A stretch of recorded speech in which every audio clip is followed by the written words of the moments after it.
He does.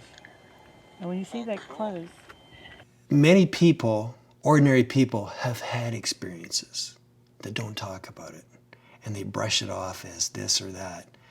But when they really start looking into it, those are little openers to get them started that they don't pay attention to. We have started right from that level, from square one, and have gradually worked ourselves up to the point now where we know what we have to do. We know how to make contact, and we're getting closer and closer and closer. The average person can do the same thing. We want to show the average person how to do it.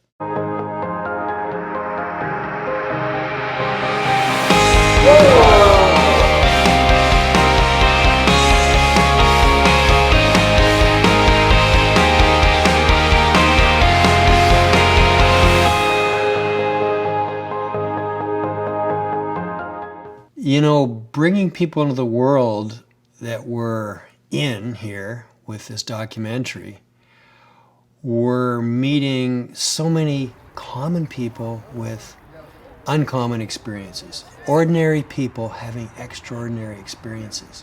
What we're experiencing is something that anybody and everybody can experience and see. Many people think, oh, they're very lucky, they just happen to come across this sighting or that sighting, but there's no way I could ever do that. It's not true. You absolutely can learn to do this over time, and you can make contact in various different ways. And the people that we've met are just average people. In fact, yes, we've met, very famous people, scientists and so on, but typically it's just ordinary people. It's just everybody and anybody. So if you're diligent at it and you get with others who are doing this, you will make contact. You will start seeing things little by little. And this phenomenon will get closer and closer to you, and you will have positive experiences. The mission statement is we who, yes, I was very fortunate in business, but the rest of the people with me are average people, and we are making contact. We want to continue making contact, and we want to show others how to make contact. I do believe that there's a certain tipping point, that just like snow building up on a roof, one more flake and the whole thing comes down.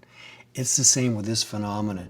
There's going to be a point where enough people, not believing but knowing about this, will be enough that it will tip the whole thing. And all these governments that are keeping secrets will spill the beans. Generally we go sky watching in the evening. So during the day, we do other things. We do meet with people. We go out and, sometimes we document it. Other times we just meet people and talk and get involved with the local people. So it's part travelogue, it's part discovery.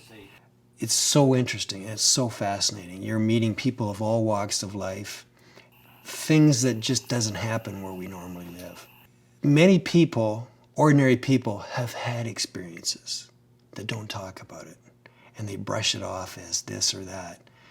But when they really start looking into it, those are little openers to get them started that they don't pay attention to.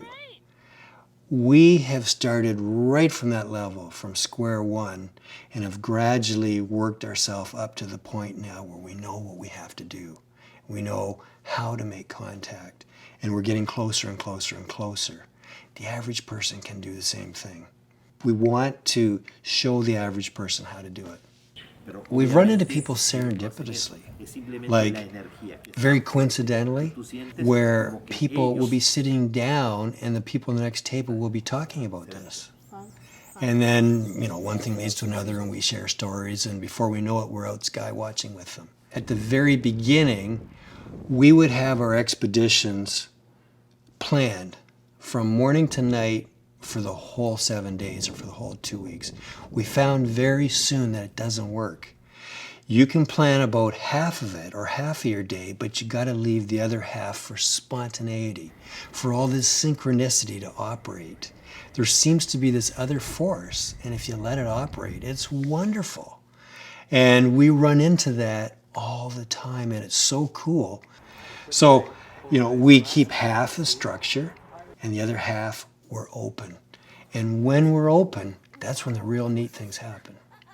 What makes for perfect sky watching conditions are people with an open mind, an honest, sincere heart, with no ill intent or malice, or generally carrying any nasty emotional baggage. But people might be, but that's why you go through your meditation also, is, we're all involved in things. We're all involved in relationships, whether it's business, personal, and there's stuff in our minds. For the perfect sky watch, you want your group of people to basically let go of all of this for the evening. The next day, okay, pick up and, take the kids to school, get involved in your work, do this, make your calls, try to make sales, do your job.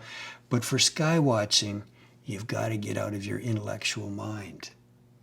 Because there's like our creative side and this intuitive side that somehow can connect. But it's weaker. We all have our very strong intellectual mind, which tends to overpower everything. It's our ego. In this whole process of trying to connect with these other civilizations, these other beings, you have to get yourself almost down to a very basic level. You've got to push all the intellect aside. You've got to let go of the I. I want to do this. I think this. You've got to let go of this aggressive, this idea of controlling and trying to push forward. We all have to do that in our jobs. But when you're sky watching, you just got to let go and let it happen. The more you try to get involved with your own mind and your own intellect and your own power, the more distant it gets. It seems that you can make a connection when you just get out of yourself and push your ego aside. We need an ego for various reasons, but for this, push it aside and get down to that very intuitive level. The group of people to have an ideal sky watch, you want them to be more or less of the same intention. There shouldn't be any kind of ill will or malice towards one another. There should be harmony, as reasonable as you can get it, and just letting go, getting quiet, and just let things happen, and they do.